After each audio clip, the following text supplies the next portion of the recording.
राज ठाकरेंच्या मनसे पक्षाविरोधात सुप्रीम कोर्टात याचिका दाखल करण्यात आली आहे। मनसेची मान्यता रद्द करून राज ठाकरेंवर कारवाई करण्याची मागणी याचिकेतून करण्यात आली। राज ठाकरेंच्या चिथावणीखोर भाषणांमुळे हिंदी भाषिकांवर हल्ले होत असल्याचा आरोप या याचिकेतून करण्यात आला आहे। उत्तर भारतीय विकास सेनेकडून ही याचिका दाखल करण्यात आली आहे। त्यामुळे आता याचिकेवर सुप्रीम कोर्ट काय निर्णय देणार याबाबत उत्सुकता आहे।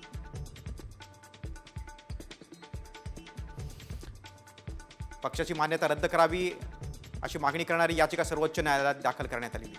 महाराष्ट्रात राहून छत्रपती शिवाजी महाराजांचा हिंदवी स्वराज्याचा अपमान पण तुम्ही करताय।